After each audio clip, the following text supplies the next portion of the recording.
One of the reasons I was never interested in starting a church from scratch was because it's so much richer and fuller to inherit a legacy.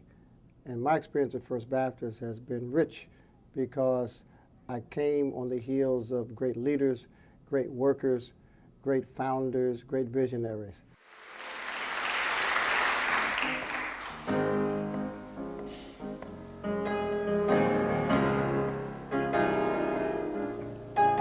Legacy, something handed down from one period of time to another period of time. In the beginning, God created the heaven and the earth and made mankind in his image. In 1937, that included First Baptist Church of Lincoln Gardens, started by a few people who purchased an abandoned gas station on Route 27 and left a legacy for generations to come. My first memory of First Baptist is attending services at an abandoned gas station. My earliest memory is the small little green church. My mother passed when I was 7 years old, in 1938. I came to live with my grandmother, Mrs. Georgia Anderson. And they built the parsonage right next to that little green church, and my bedroom was right next to that church. I remember helping my grandfather start fires in the first church in 2 pot-belly stoves. It was cold in that church, hot in the summertime, cold in the wintertime.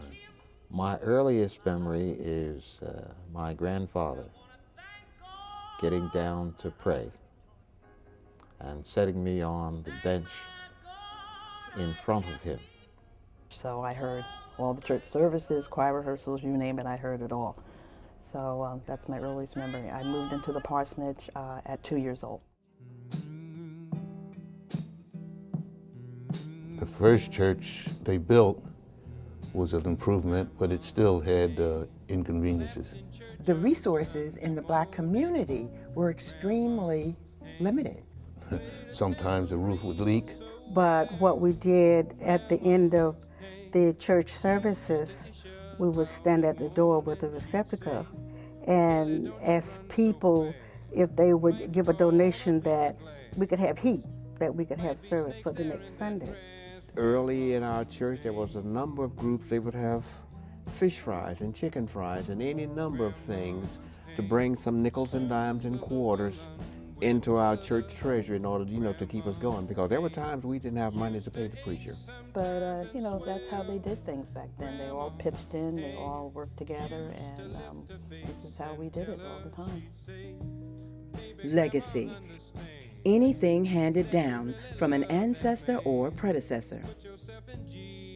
The legacy continues through the years. First Baptist focus on community outreach and its core values: worship, discipleship, stewardship, fellowship, care, and nurture. We have to get outside the walls of the church to really make an impact on as being God's church. We've been very, very active in stewardship. As it states in James, we're called not to just say to people, be warmed and be filled, but to be the arms and legs of Christ, to be helpful. You could just come in here and know that there was some type of help that we were giving out to you. Through the deacons with their benevolent fund, the CDC Corporation, we are still reaching out in many, many ways, to our community.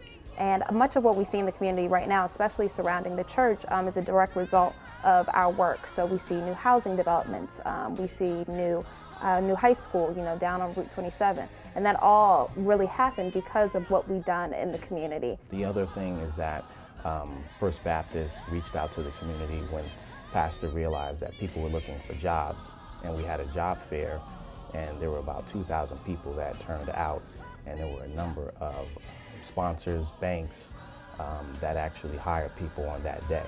Our DFRE program teaches us how to manage our finances. And it's one of the first of its kind, and it serves as a model for other churches to emulate. First program that I was really drawn to was the Harvest of Hope program, focusing on babies that were basically being abandoned in hospitals. And Pastor Soaring really rallied the church to get involved with adoption, and I was just very moved by that. So much so that we as a family decided to adopt our third son. And I was just very pleased to see that there was so much caring. It's just amazing when I sit back now and watch the finger singers and the young people's choir, the youth choir, and see the number of children who in fact came out of Harvest of Hope and are now very active member, a part of the church. Legacy, a gift of property or money by personal will or bequest. You know, back in the day when we used to have testing songs. First Baptist has always focused on youth. We will continue to teach them in hopes that they will learn from the sacrifices and legacies left by those who came before them. When the church was founded, they did what they had to do.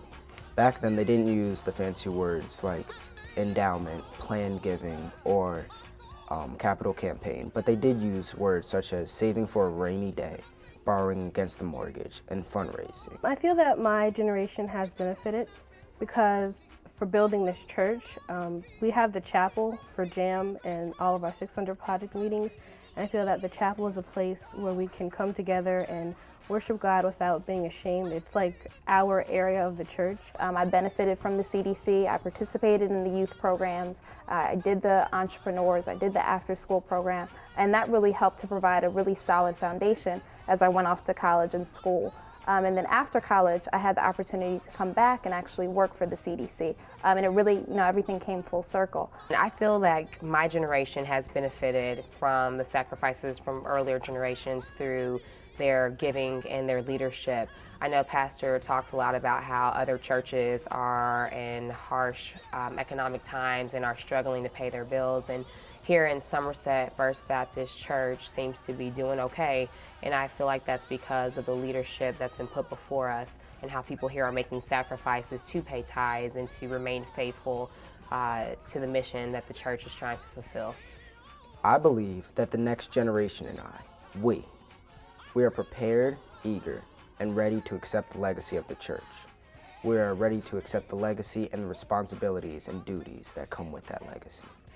The needs of today far exceed the needs of yesterday. Of course, our numbers have increased, but the world has become more complicated.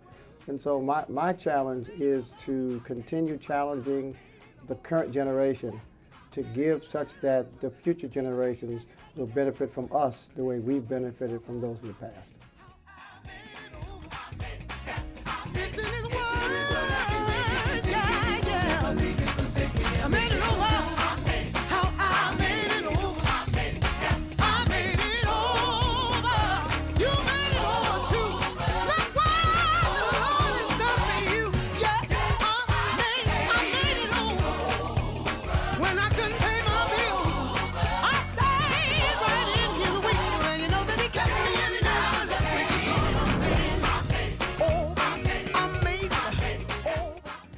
This is the greatest church I've ever known.